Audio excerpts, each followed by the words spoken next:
এই ছোৱালীজনীক চিনি পায়নে?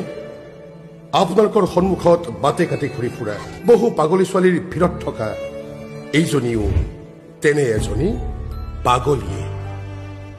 তাইৰ মনটোৱে বহু কথা কয়, বহু সুখৰ কথা, বহু দুখৰ কথা, বহু কষ্টৰ কথা, আৰু এখন যুদ্ধৰ কথা।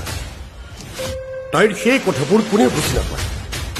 মই কিন্তু বুজি পাইছো বাবেই বহু সাহসেৰে, বহু মৰমেৰে আৰু বহু সংকল্পৰে আয়োজন কৰিছো মীনাক্ষীৰ সংগীত সন্ধিয়া।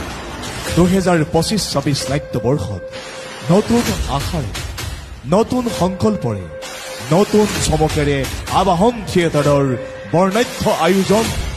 জনপ্ৰিয় নাট্যকাৰ অভিজিৎ ভট্টাচাৰ্যদেৱৰ ৰচনা আৰু পৰিচালনাৰে মীনাক্ষীৰ সংগীত সন্ধিয়া। মীনাক্ষীৰ সংগীত সন্ধিয়া।